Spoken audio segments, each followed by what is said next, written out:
Bismillahirrahmanirrahim. Assalamualaikum warahmatullahi wabarakatuh. Salam sejahtera untuk kita semua. Perkenalkan, saya Muhammad Rafdi Adriansyah STMT selaku dosen program studi Teknik Sipil Fakultas Teknik Universitas Andi Jema Palopo. Pada semester ini saya mendapat tugas untuk mengampu mata kuliah Rekayasa Lalu Lintas, sebuah mata kuliah yang wajib dengan kode KK 610342 dan bobot 2 SKS.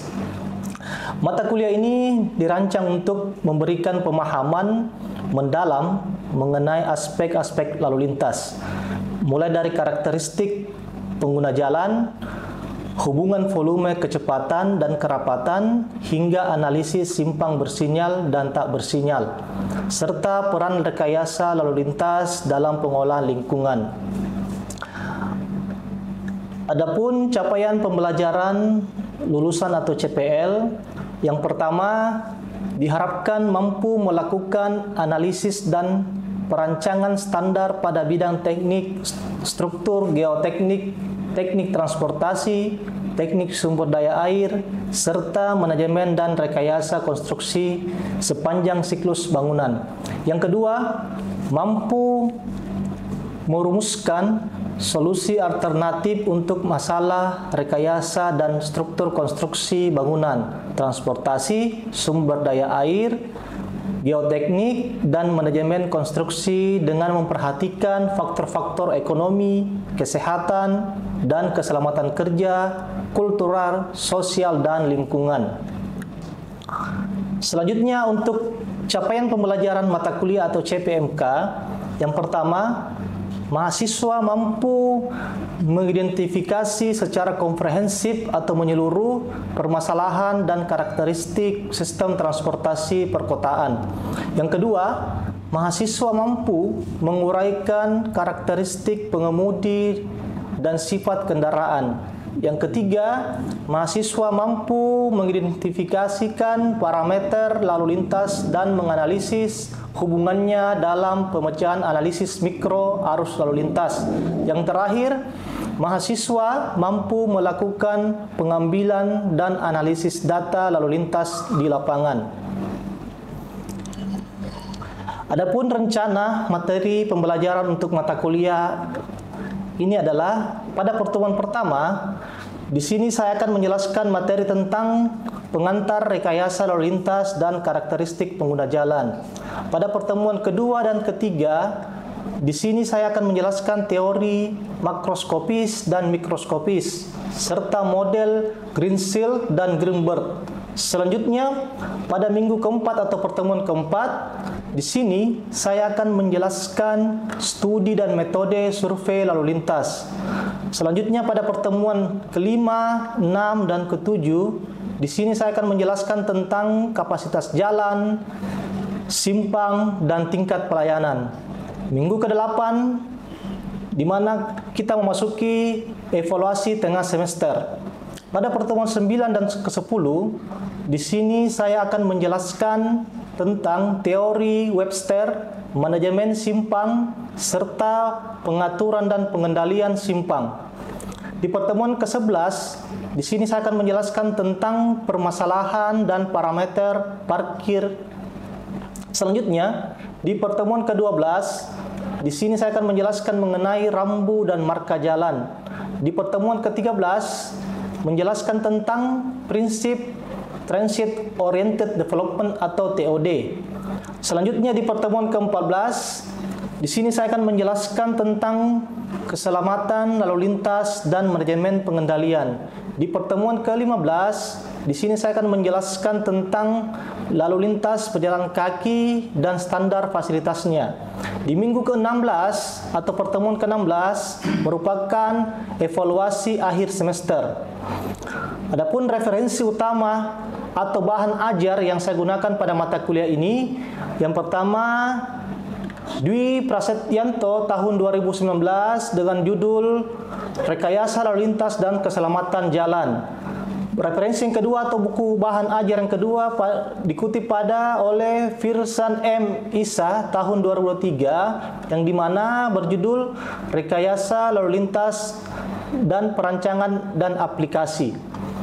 Metode pembelajaran yang saya pakai yaitu menggunakan metode hybrid learning, di mana gabungan antara pembelajaran tatap muka face to face dan pembelajaran daring atau online. Dengan kata lain, ada saatnya peserta didik belajar di kelas secara langsung dan ada saatnya mereka belajar melalui platform online. Model ini memberikan fleksibilitas bagi peserta didik dan pengajar, serta memanfaatkan teknologi untuk meningkatkan efektivitas pembelajaran. Adapun sistem penilaian atau kontrak kuliah yang disampaikan pada awal pertemuan, di mana keaktifan atau kehadiran saya berikan bobot 20%, tugas atau kuis di kelas saya berikan bobot dengan 25%, evaluasi tengah semester saya berikan bobot 25%, dan ujian akhir semester saya berikan bobot 30%. Baik, demikianlah penjelasan rencana pembelajaran semester untuk mata kuliah rekayasa lalu lintas. Selanjutnya, mari kita saksikan video pembelajaran di kelas sebagai bagian dari dokumentasi kegiatan akademik. Wassalamualaikum warahmatullahi wabarakatuh. Assalamualaikum warahmatullahi wabarakatuh. Waalaikumsalam warahmatullahi wabarakatuh. Selamat siang, assalamualaikum semua. Gimana kabarnya? Alhamdulillah. Sebelum kita masuk ke pertemuan kedua, sebaiknya satu orang untuk memimpin doa agar ilmu yang kita berikan dapat bermanfaat untuk kalian. Siapa bisa memimpin doa? Anak? Ya, silakan memimpin doa. Kita mulai pelajaran. Setiap hari kita berdoa untuk keyakinan kita masing-masing. Berdoa dimulai.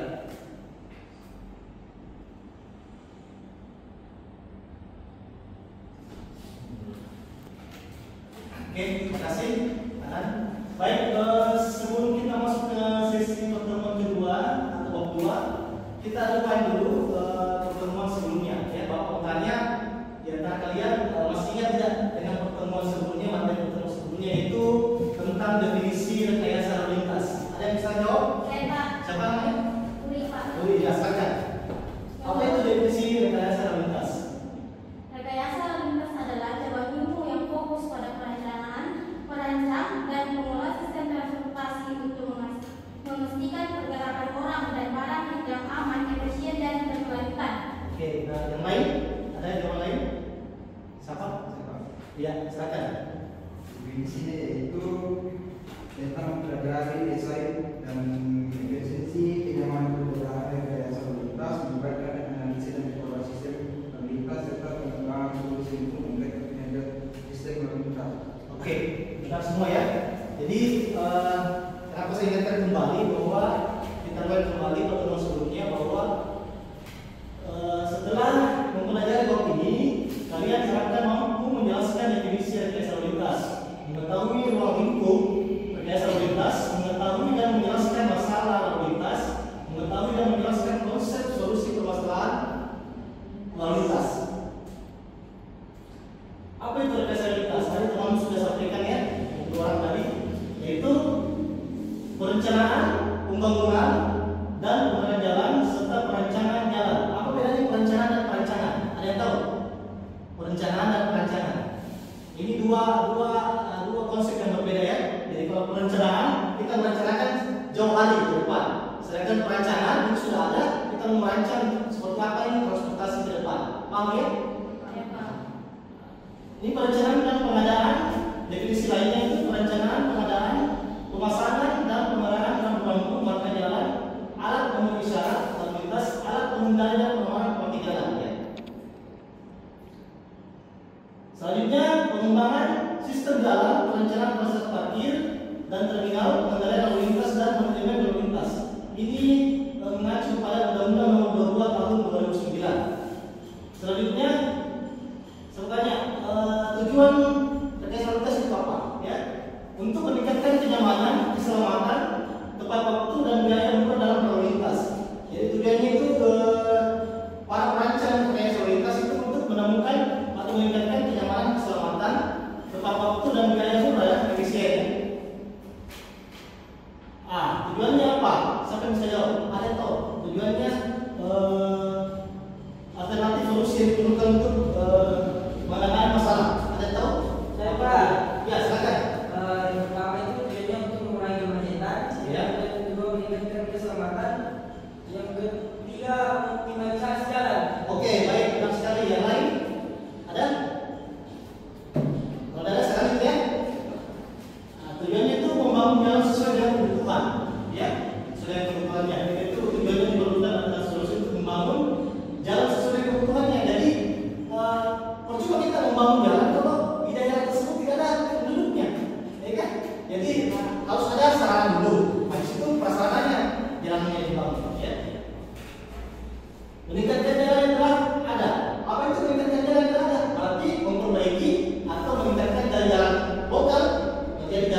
menghitung jumlah kebutuhan modal kita. Ya, salah satu alternatifnya kita harus menghitung kebutuhan modalnya. Jangan sampai penduduk di sekitar situ hanya anggaplah ya 1.000 orang, tapi modalnya berlebihan. Berarti luas ya, kita punya itu angkutan umum yang luas ya. Kalau kita tidak tahu kita di mana. Membagi rute perjalanan, melakukan pengendalian lalu lintas, mengoptimalkan manajemen lalu lintas. Nah, bagaimana melakukan alternatif solusinya?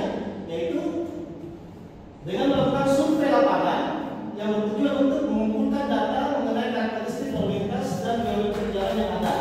Data-data ini bertujuan untuk menghitung kecenderungan pada masa mendatang, mengantisipasi masalah yang ada akan terjadi pada masa depan, serta merekomendasikan usulan-usulan pemecahan masalah secara lebih awal. Lanjutkan next. Nah, apa itu volume lalu lintas? Volume lalu lintas adalah sebuah variabel yang paling penting pada rekayasa lalu lintas dan pada dasarnya merupakan proses perhitungan yang berhubungan dengan jumlah gerakan kesatuan waktu pada lokasi tertentu. Jumlah gerakan yang dihitung dapat meliputi hanya tiap macam moda transportasi saja, seperti apa? Jalan kaki, mobil, bus, truk, sepeda motor, kendaraan, dan yang tidak bermotor ya, seperti sepeda dan lain-lainnya. Periode ini berkurang biasanya dilakukan dalam satuan hari jam atau 24 jam, harian yang 16 jam atau 12 jam dan tahunan ya. Itu menghitung untuk volumenya. Selanjutnya untuk menghitung volume arus lalu lintas, besarnya arus lalu lintas dinyatakan dengan volume yaitu V dengan arus rate of flow atau V-nya. Yang keduanya menunjukkan jumlah kendaraan yang melewati satu titik pengamatan. Ya, paham sih ya? Paham ya? Ya, Pak. Lanjutan, ini adalah materi tentang volume. Next saja. Metode survei volume lalu lintas, survei metodenya itu dilakukan dengan manual, ya. Ada manual, ada mekanik, elektronik, dan profitar. Ya, jadi kalian sebagai perencana rekayasa ada 4 metode yang kalian bisa pakai. Tapi yang sekarang umum di Indonesia itu ataupun di Papua sekarang ini masih manual, ya. Karena kondisinya seperti ini ya. Kalau elektronik atau profitar itu mungkin biayanya pertama mahal, ya. Yang kedua harus berpengalaman di situ, ya. Apa itu metode survei manual? Yaitu penghitungan lalu lintas secara sederhana. Pengamat mencatat pada lembar formulir survei yang seperti saya lakukan kemarin ya. Survei setiap kendaraan yang melewati suatu titik pengamatan pada suatu ruas jalan tertentu biasanya secara ini paling sering digunakan oleh orang ya. Kelebihannya murah, biayanya tidak memerlukan keahlian tinggi, sederhana dalam memproseskan, dapat mengklasifikasi kendaraan secara tidak tepat. Ada pun kelemahannya di situ, yaitu keakuratan data sepenuhnya tergantung kepada si pengamat. Ya. Jadi biasanya ketika kita mengerjakan secara manual di lapangan, otomatis saya terlewat biasa kendaraan untuk menghitung volume ya. Biasanya kan ada yang menghayal, ya, ada yang terlewat kendaraan yang melintas. Nah, itu yang kita akurat di situ. Kalau secara manual, ya, untuk kelemahannya. Tapi kelebihannya dia murah karena kita sendiri yang turun, tidak memakai alat, tidak memakai elektronik dan lain-lain. Nah, ini yang kedua dengan menggunakan mekanik cara mekanik atau detektor, ya. Yaitu suatu alat sensor yang memberikan sinyal respon pada sebuah penghitung bila kendaraan melewati suatu titik batas yang dipilih. Alat ini mungkin memakai tabung pneumatik atau pulsa udara yang diaktifkan oleh lintasan pada kendaraan, merambat sepanjang tabung yang mengaktifkan diafragma logam yang menimbulkan kontak yang menutup dan memberi tanda pada suatu sirkuit tercatat. Ya. Selanjutnya kelebihannya akurat, ya, jika diprediksi dan dipelihara secara berkala, murah untuk periode yang panjang. Ya. Jadi alat ini yang dipakai memang agak mahal, ya, tapi akurat. Tapi kalau macam juga ya ini sudah tadi mahal, ya, memakan waktu untuk pemasangan dan dapat mengklasifikasi kendaraan. Jadi semua kendaraan yang melintas dihitung. Kalau manual kan tidak bisa klasifikasi. Ada kendaraan roda 2, roda 4, kelas berat, kendaraan berat, dan kendaraan ringan ya. Yang elektronik ini video kamera ya. Survei menggunakan kamera atau DVR biasanya digunakan di lokasi-lokasi persimpangan dan pos jalan dengan arus lalu lintas yang sangat padat dan dalam jangka waktu yang tidak terlalu lama, 1 jam sampai 2 jam tergantung dari tujuan konsep rekayasa lalu lintas di masa depan. Ada Ada yang bisa definisikan gambar di atas? Ada yang tahu? Siapa yang tahu? Ada yang bisa definisikan gambar di atas? Ada yang tahu? Ada. Nah, ini ke depan, masa depan ya, transportasi masa depan. Nah, sekarang sudah berapa seperti ini, kan seperti ini. Kalau di Palopo masih elektronik, kamera elektronik ya, CCTV ya. Tapi di kota-kota lain seperti di Makassar sudah memakai kamera CCTV yang flash. Ya, jadi dia merekam pengemudi kendaraan yang melintas yang melanggar. Jadi itu sudah terkonek ya. Seperti ini kan kita jatuh yang skuter yang ada seperti ini. Nah, ke depan juga otomatis media perencanaan ke depan bisa saja lebih dari sekarang. Bisa saja mungkin nanti traffic light-nya itu memakai sistem apa gitu ya. Kita tidak tahu ke depan seperti apa ya. Kalau kan sekarang kita tidak tahu ini supaya kan kalian tidak paham kenapa anak CCTV jangan simpan ya kan. Kenapa traffic light itu cara mengoptimalkan seperti apa ya. Paham ya? Ini kan sudah setelah semua ini ya, ada internet, terkoneksi oleh elektronik ya. Yang kedua, volume lalu lintas, kecepatan dan kerapatan. Yang ketiga, arus lalu lintas, kapasitas jalan dan kerapatan. Yang keempat, pola perjalanan, faktor pertemuan dan asal tujuan lalu lintas. Yang kelima, parkir dan terminal. Yang keenam, pelayanan fasilitas dan pemakainya. Yang ketujuh, analisis kecelakaan lalu lintas. Jadi ini adalah karakteristik lalu lintas ya. Sebagai perencana rekayasa lalu lintas, kalian harus paham semua ini ya, harus paham semua ini. Perencanaan transportasi meliputi ada 4: studi transportasi regional atau skalanya nasional ya, jaringan jalan, sistem transportasi, peningkatan dan distribusi lalu lintas, dampak lingkungan.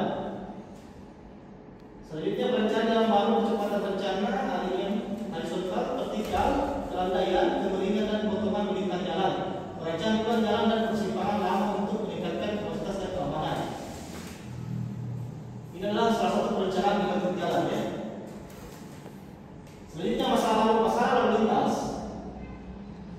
Apa masalah lalu lintas yang sering terjadi ya, yang mempengaruhi situasi lalu lintas? Itu pertama, faktor manusia sendiri, ya, faktor kendaraan, faktor jalan, dan faktor lingkungan. Ada tahu tidak kenapa manusia menjadi salah satu yang mempengaruhi situasi lalu lintas masalahnya? Ada tahu kenapa manusia? Ya, bisa manusia yang menjadi faktor salah satu masalah. Ya, ya. Terus faktor kendaraan menjadi masalah. Kenapa? Karena mungkin usia. Ya, jadi usia kendaraan yang sudah berumur masih dipakai di jalan raya, otomatis terjadi kerusakan yang menyebabkan kecelakaan ya. Dan bukan tidak bisa saja merugikan dirinya dan orang lainnya. Faktor jalan juga mungkin seperti jalan yang berlubang ya, dan faktor lingkungan itu kebisingan dan lain-lainnya. Ini faktor manusia ya. Tadi yang sudah sampaikan teman-teman ada mental, perilaku, etika, ya, sopan santun, toleransi, pengetahuan yang menguatkan situasi, aturan dan karakteristik kendaraan, keterampilan mengendalikan kendaraan yang kurang ya. Faktor kendaraan, ya, kuantitas kendaraan, mengurangi penyebab kecelakaan. Jadi harus memelihara kendaraan, ya, karena bisa mengakibatkan masalah lalu lintas. Oke, bisa dipaham ya? Ini faktor jalan, maka jalan, waktu jalan harus dipahami juga. Faktor lingkungan, cuaca, kondisi jalan yang buruk, penerangan jalan, lingkungan sekitar jalan, ya. Fasilitas jalan berdasarkan fungsinya. Jalan arteri fungsinya itu melayani angkutan utama dengan perjalanan jarak jauh dan kecepatan tinggi, minimal 60 jam dari perjalanan jalan, kurang lebih atau minimal 11 meter. Karakteristiknya akses terbatas, kecepatan tinggi dan volume lintas yang besar. Nah, sebelum masuk ke jalan yang lain, saya tanya dulu. Ada berapa klasifikasi jalan? Ada yang tahu? Ada berapa? Ada berapa? Saya bisa jawab. Ada yang bisa jawab? Ada berapa klasifikasi jalan? Contohnya ada jalan arteri, ya. Terus kemudian ada jalan apa? Jalan tol. Jalan tol paling masuk arteri, yang lainnya jalan apa? Jalan kolektor, Ya. jalan lokal, dan jalan lingkungan. Jalan. Nah, jadi ada 4 klasifikasi jalan ya. Pertama jalan arteri. Nah, itu pun arteri terbagi 2. Kalian tahu? Arteri apa? Arteri primer dan sekunder. Oke, kalian saksi. Ah, terus saya kasih contoh kasus. Jalan poros Palopo Mas Sampah itu masuk jalan apa? Ada yang tahu? Dia masuk jalan apa? Arteri, yang lain? Jalan apa? Kan ada 4, ya? Ada arteri, ada kolektor, ada lokal, ada lingkungan. Contoh kasus jalan poros Palopo Mas Sampah itu masuk kategori jalan apa? Tadi teman sudah jawab arteri ya. Menurut asumsi saya, jalan poros walaupun masalah itu masuk dalam kategori jalan kolektor. Kenapa? Karena di sana itu kalau kita bisa mengamati atau mengkaji poros walaupun masalah itu kecepatan kendaraan itu tidak di atas 60 km per jam. Karena ada hambatan, ya, ada hambatan samping yang mengakibatkan kendaraan tertunda ya. Coba terus lebar jalan itu minimal 7 meter ya kalau kolektor, berarti bisa di atas 7 meter. Ya, sedangkan jalan arteri dia minimal 11 meter, berarti harus di atas 11 meter seperti tadi kamu bilang jalan tol yang lepas hambatan ya, lepas hambatan. Sedangkan poros kalau sampah sering ada hambatan, ya, sering kan? Jadi dia kategori masuk jalan kolektor, ya, karena dia karakteristiknya kecepatan sedang, jarak tempuh sedang, dan aksesibilitas yang lebih tinggi dibandingkan jalan arteri. Ya. Contohnya jalan provinsi ya, dari sampingnya jalan provinsi, jalan kabupaten yang menghubungkan antar wilayah dalam satu kabupaten atau provinsi. Selanjutnya jalan lokal ya.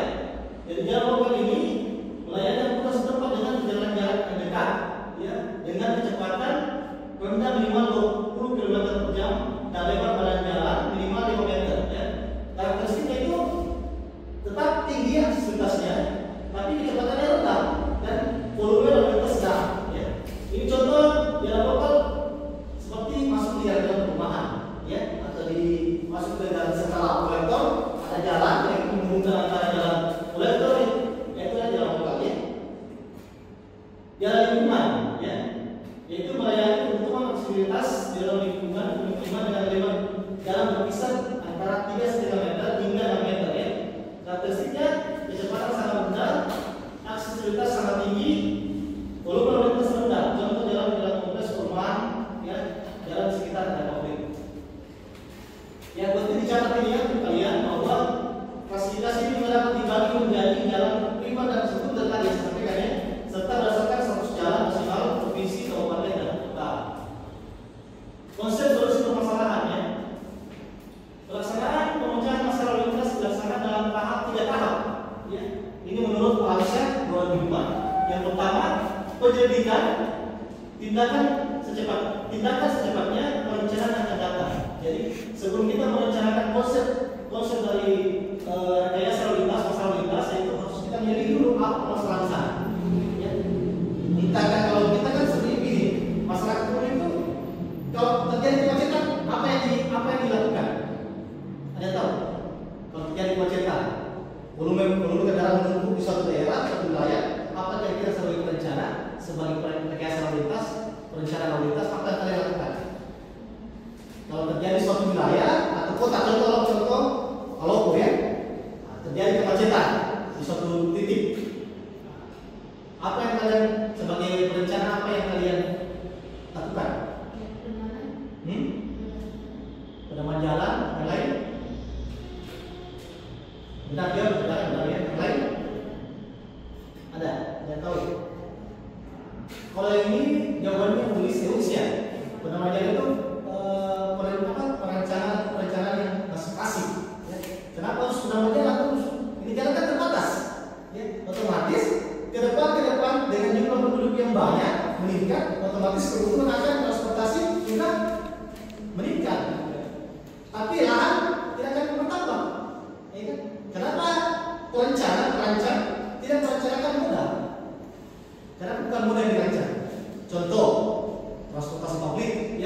bus, BRT, MRT yang di kota-kota besar kan sudah lakukan itu. Jadi batas kendaraan umum, kendaraan pribadi berkurang, tapi batas kendaraan umum meningkat, mengakibatkan kemacetan berkurang. Jadi kalau kita menambah jalan sampai kapan? Sampai kapan menambah jalan? Ya kan? Nah ini contohnya, contoh kasusnya. Ya, apa kalian dari gambar ini?